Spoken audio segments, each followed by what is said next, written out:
Bismillahirrahmanirrahim. Assalamualaikum warahmatullahi wabarakatuh. Waalaikumsalam warahmatullahi wabarakatuh. Para pemirsa dan sahabat beriman dimanapun berada, alhamdulillah kita berjumpa lagi di Ustadz Danu Official Channel.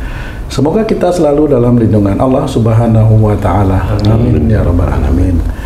Kali ini kita akan ngaji lagi bersama guru kita semua, Pak Ustadz Danu. Assalamualaikum Pak Ustadz. Waalaikumsalam warahmatullahi wabarakatuh.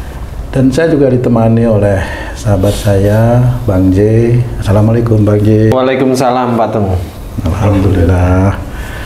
Para pemirsa dan sahabat beriman, Pak Ustadz dan Bang J, ini ada satu perasaan ya Pak Ustadz. Kadang-kadang badan itu meriang gitu Pak Ustadz ya. Perasaan di hati, yang dirasa di badan. Yang rasa di badan gitu.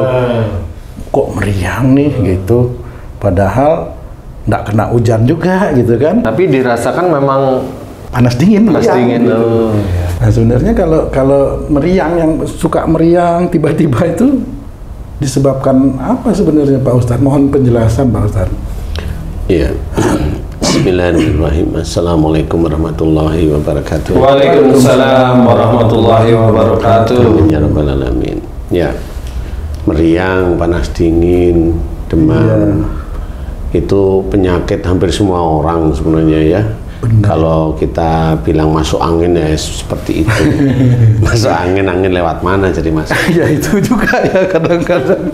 Biasanya kalau habis berpergian biasanya terus meriang, itu dikatakan oleh orang itu masuk angin. Karena habis keluar pulang terus meriang, itu masuk angin. Nah, insya Allah ada beberapa hal yang insya Allah menyebabkan masuk angin itu. Jadi penyebab awalnya itu biasanya tetap dari sisi emosi, marah yang disimpan, rata-rata seperti itu, marah yang disimpan. Kalau meriangnya itu di punggung kan biasanya ada yang kok dingin kok sampai di punggung, sampai di sini. Iya, beda-beda ya itu. Jadi gimana dingin-dingin gak enak, sakit gimana gitu. Nah, kalau di punggung itu biasanya itu marah yang disimpan dalam keluarga. Punggung. Kalau sampai ke arah sini, ke arah pinggir iga samping ya. Itu marah yang disimpan di dalam keluarga. Kalau punggungnya ada, kemudian di rusuk juga ada, yang berhubungan dengan tersinggung. Jadi rusuk itu insya Allah hubungannya dengan tersinggung. Tersinggung di keluarga apa di masyarakat? Di keluarga biasanya, tapi dia karena panas dinginnya itu rasa di punggung sampai ke arah rusuk, berarti insya Allah ini urusannya yang marah yang disimpan di dalam keluarga, insya Allah seperti itu. Bisa dengan siapa? Bisa dengan siapa saja. Kalau punya suami atau punya istri ya dengan beliau pasangannya. Ya, kalau belum kemudian panas dingin ya dia sudah akhir balik ya dengan orang tuanya, biasanya seperti itu. Nah bagi anak kecil, nah ini orang tuanya sebenarnya yang meriang, itu panas dingin nggak enak, itu insya Allah adalah marah yang disimpan, insya Allah ya, di dalam keluarga. Punggung itu di keluarga. Kalau rusuknya juga merasa nyeri nggak enak, ini hubungannya dengan tersinggungnya. Kemudian kalau ada batuk, ada pilek, nah ini marah yang disimpan, yang mau diucapkan itu disimpan bisa, atau sesekali dua kali diucapkan yang wujudnya adalah emosional, nah itu yang menyebabkan batuk. Kalau menyebabkan pilek karena daerah pilek, kemudian panas di mata, kemudian di sini ikut panas, berarti itu semuanya menyatu. Jadi kalau ibaratnya diceritakan dalam satu kalimat ini adalah kamu itu melihat sesuatu mata atau mendengar sesuatu, di hidung itu lingkungan, kamu cenderung emosional, batuk itu keluar berarti emosionalnya keluar, marahnya itu keluar, diomongin gitu Pak. Ya bisa diomongkan, kecenderung emosional. Nah, kalau punggungnya ikut panas berarti ya sekitar keluarga. Kalau di punggungnya ini sekitar keluarga. Kalau sampai mau rasa muntah gitu Pak Ustaz? Kalau sampai uek-uek ya. Nah ini berarti kamu punya tipikal sudah emosional ini nanti kamu punya tipikal seringnya kalau diberi masukan atau nasihat kamu nolak. Jadi orang yang kalau sakit uek ini diberi masukan itu nolak. Siapapun orangnya nolak, insya Allah nolak. Jadi ada orang yang minum obat gitu, tapi bukan karena sejak kecil ya. Iya. Kalau dia minum obat biasa dia nggak tapi pada saat nggak enak badan dia gitu. Nah ini punya ciri lucu. Jadi orang itu dia itu kalau membutuhkan sesuatu dia itu membutuhkan nasihat sebenarnya.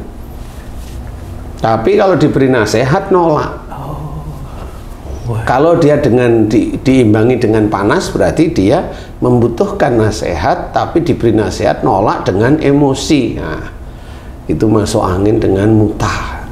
Ada sebagian juga masuk angin ini menyebabkan tuh seseorang tuh enak, nggak nafsu makan walaupun lapar gitu. Bulu hatinya gitu, bulu hati gitu ya. Sama lemes gitu loh. Hah? Lemes aja gitu, nggak bergairah. Apanya badannya gitu loh. Badannya itu juga apa karena dia nggak membutuhkan nasihat? Ya, kalau yang enaknya sendiri sebenarnya dia punya tipikal memang dia menolak tapi diem. Kalau enak nggak lapar, ya itu menjadi satu, nggak lapar, jadi tidak membutuhkan nasihat, makanya dia kalau diberi nasihat nggak mau, dia diem. Sehingga dia nggak mau makan itu sebenarnya dia menolak nasihat. Jadi kalau seseorang sehari-harinya itu mau mendengarkan nasihat orang lain, dia kalau sakit tetap aja bisa makan. Kalau lapar ya? Kalau sakit makan aja tetap biasa. Nah ini dia punya ciri, insya Allah sehari-hari itu dia mau mendengarkan nasihat siapapun. Insya Allah seperti itu. Jadi kalau seseorang sakit enak itu dia kalau biasanya sehari-hari kalau diberi nasihat susah. Oke, makanya kita kalau diberi masukan nasihat itu didengarkan, siapapun orangnya yang memberikan masukan didengarkan, karena bisa aja itu memang adalah ketidaktahuan kita sehingga nasihat itu masuk ke diri kita sehingga menjadikan obat bagi kita yang tidak tahu. Makanya obat yang diberi dokter, apapun makanan yang sebenarnya itu untuk tubuh, kalau kita hobinya diberi masuk nasihat itu mau nerima, ya ini nanti akan diterima di lambung itu dengan enak, insya Allah seperti itu. Jadi beda dengan orang yang ngeyel itu enak, kalau enggak mutah seperti itu. Atau kemudian habis dikeroi kan enak. Ya memang itu ada beberapa faktor sebenarnya. Kalau memang masuk angin yang demam itu nggak bisa dikerokin, dia ambruk pasti. Kalau lemes ya namanya demam itu seluruh tubuh otot-ototnya istilahnya itu suhunya meningkat, meningkat sehingga istilahnya kalau mobil itu mesinnya panas, jadi tetap nggak bisa jalan bagus. Jadi tubuh itu panas, jadi tetap dia akan lemes. Itu normal ya. Cuma yang menjadikan panas itu apa? Nah, yang menjadikan panas itu yaitu tadi makhluk yang masuk karena marahnya kita, yang kita simpan.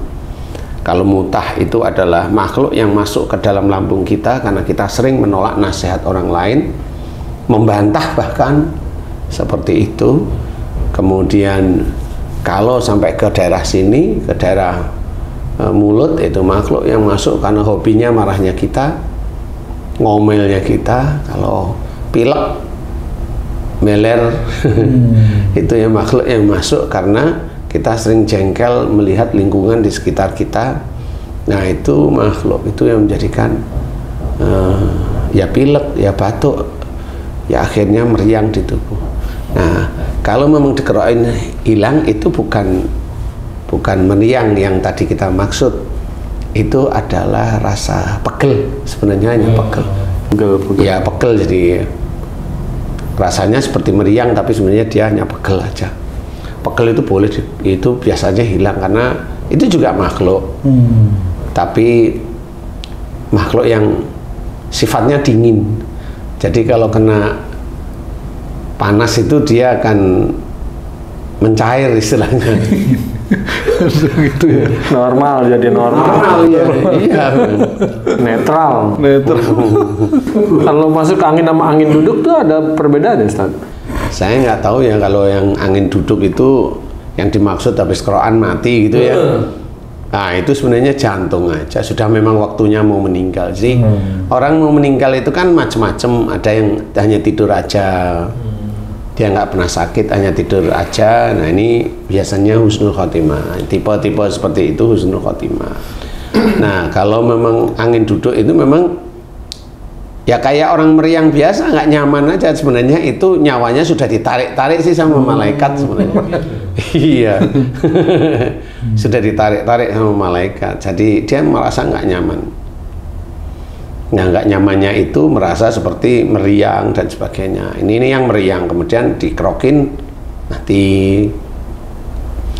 Ada juga yang plonga-plongo, badannya nggak enak, terus kemudian diajak ngomong itu kayak nggak fokus, ngelihat tuh nggak pernah fokus, ngelihat sesuatu nggak pernah fokus, omong ngaco nih, ngliar-nglior lah istilahnya. Nah itu juga sama tanda-tanda mau meninggal lah istilahnya. Jadi cara Allah mengambil orang macam-macam aja cara. Cuma karena kenapa saya bisa cerita, karena mengalami dengan orang-orang di sekitar saya, jadi insya Allah diberi pemahaman. Pamannya terus mau sholat masuk kamar mandi terus jatuh gitu ya. Nah itu tanda awalnya biasanya. Itu tanda. Kemudian habis dari kamar mandi gimana dia bisa sholat? Bisa, tapi udah kacau semua. Nah itu tanda-tanda mau diambil oleh Allah Ta'ala-nya, itu aja. Ya, tanda-tandanya seperti itu biasanya nggak lama. Biasanya loh, ini menurut saya loh ya, tapi menurut orang lain wallahu alam. Ini menurut saya tanda-tandanya nggak lama. Atau bengong berbulan-bulan, diajak ngomong kacau, malam hari ngomong sendiri, jadi orang berpikir dia itu seperti kesurupan. Ya itu sebenarnya sudah dekat dengan kematiannya, insya Allah seperti itu. Nah kalau yang meriang, jadi kalau memang kita ingin tidak meriang ya coba kita evaluasi, kita muhasabah dengan diri kita sendiri. Apakah kita itu termasuk orang yang suka emosi tapi diem, itu yang menyebabkan meriang, panas dingin dan sebagainya. Itu dirubah menjadi tidak. Jadi tidaklah, nggak usah. Jadi kenapa tidak usah? Ah, itu masalahnya istri saya begini-beginilah. Terus saya akhirnya marah. Nah, terus masih jadi istri nggak? Ya masih. Nah, kenapa harus marah? Ya. Kalau saya nanyanya balik gitu ya. Iyalah. Iya bener. Saya sering perjalanan jauh nih, Jakarta Bekasi nih Ustadz ya. Kadang pulang malam gitu, itu nggak ada masalah. Tapi suatu ketika masuk angin gitu, pulang badan gremeng-gremeng nggak enak. Padahal seringkali tuh nggak terjadi apa-apa. Apa karena kondisi saat itu yang kurang fit atau gimana Ustaz? Bisa aja kurang fit, bisa aja sejak pagi kurang enak. Jadi pada saat malam harinya itu malah kelihatan munculnya meriangnya.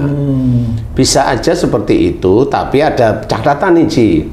Itu Haji sakit 3 hari atau ya ini Haji habis itu terus sakit 3 hari atau malam habis tidur pagi udah mulai enak. Nah ini kan beda-beda nih. Yang mana nih yang biasanya bangun tidur pagi enak? Ah itu beda. Yang malam semakin sore semakin malam badan nggak enak, kemudian bangun pagi enak. Ini insya Allah ini menurut saya nih. Kalau menurut yang lain itu nggak sama nggak apa-apa. Tapi ini kan pengalaman. Insya Allah beberapa dosa-dosa haji insya Allah itu diampuni. Amin, amin, ya. Makanya pada saat itu nanti pada saat malam hari sebenarnya haji diminta oleh Allah Ta'ala istirahat, benar-benar istirahat. Di istirahat itu insya Allah jin yang pada saat itu mau keluar di tubuh haji tidur dek, jinnya itu keluarnya mudah. Makanya pada saat bangun tidur, loh kok enak saya, alhamdulillah Insya Allah dosa-dosa itu mulai diampuni oleh Allah Ta'ala. Beda dengan meriang kemudian besok masih sakit, malah ini. Nah itu bukan seperti HJJ. Itu memang sakit beneran dia. Kalau di jalan terus tiba-tiba pulang masuk angin, ada kemungkinan ada makhluk yang masuk nggak Ustaz? Bisa kemungkinan, tapi nggak segampang seperti orang seperti bercerita, enggak. Karena makhluk itu masuk ke dalam tubuh manusia itu bukan karena makhluk itu iseng, enggak mungkin iseng. Tapi makhluk tersebut masuk ke dalam tubuh manusia, insya Allah atas izin Allah. Nah, kenapa makhluk itu bisa masuk ke dalam tubuh manusia? Pasti manusianya ini yang tidak beres. Gitu. Sehingga makhluk itu diizinkan masuk oleh Allah Ta'ala. Karena makhluk jin itu dia itu nggak sembarangan masuk ke tubuh manusia, nggak mau. Jin itu sebenarnya nggak mau. Punya aturan juga dia, Pak Ustaz. Iya, nggak mau lah. Jadi yang selama ini saya ketahui, jin itu tidak sembarangan juga masuk ke dalam tubuh manusia. Jin itu akan masuk kalau dia diundang. Nah, saya punya kenalan nih, orang ini baik Ustaz. Anak-anak lah, masih kalau tamat SMA berapa tahun tuh? Pokoknya tamat SMA remaja lah. 16. Iya. 17. Baik, nggak ada. 18. Di luar baik, nggak tahu kalau di dalamnya. Tapi kok dia suka kesurupan Ustaz? Apa karena faktor orang tua juga Ustaz? Kalau kesurupan tinggal dilihat kalimat bunyinya dia kesurupan apa.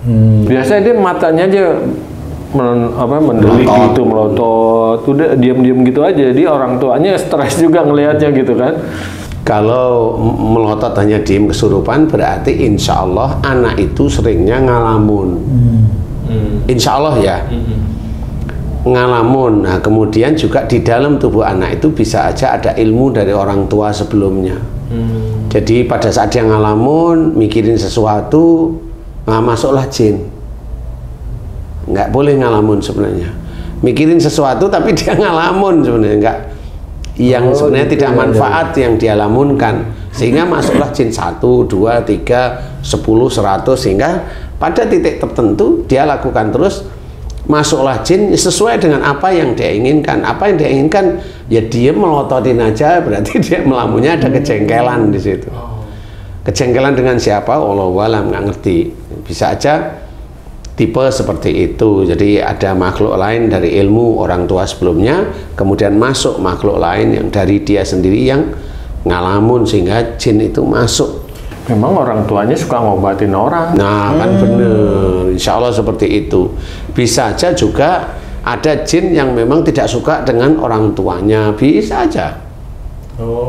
Bisa tapi jarang lah. Atau orang tua sering baca-bacain anaknya. Ya sama aja seperti itu ya. Intinya ada ilmu di dalam tubuh anak itu, sehingga itu nanti berbenturan. Nah, berbenturan ini goncanglah pikiran si orang yang di dalam tubuhnya ada jin yang beda pendapat. Jin yang beda pendapat. Berantem maksudnya kan beda pendapat, beda keinginan kan gitu, sehingga kesurupan. Jadi kesurupan kan gitu. Jadi orang yang saya tanganin sering kesurupan itu kan insya Allah awalnya gara-gara dia insya Allah punya ilmu.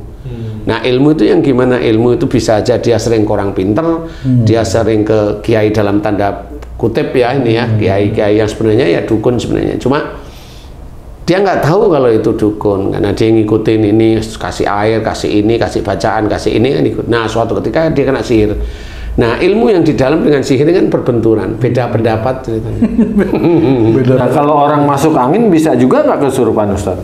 Bisa aja kalau memang masuk anginnya itu karena ada jin yang tidak suka dengan ilmunya, ada. Karena saya pernah nangani seseorang, ini lucu, ada orang Sunda nih, ya, dia berlibur nih, ya, iya bener, orang Sunda, bukan karena saya mau jelek-jelek, enggak ada, ini cerita beneran kok. Orang Sunda berlibur ke Jawa Tengah. Di Jawa Tengah itu kesurupan dia. Itu dibalik ke Sunda, kemudian diobatin, enggak pernah bisa sembuh, enggak pernah bisa sembuh. Sama ya orang-orang begitu mau dibacain ini, bacain itu, ke ustadz, ke ini, bener, enggak sembuh. Ketemu sama saya itu, ini kok kayaknya kesurupannya beda sih, nggak maki-maki, nggak ini, kok kayak ada sesuatu di dalam dirinya dia. Akhirnya saya coba bertanya, kamu itu yang di dalam itu ngapain? Ngomong satu-satu coba. Lah itu jinnya itu ngomong. Saya karuhunnya ini gitu.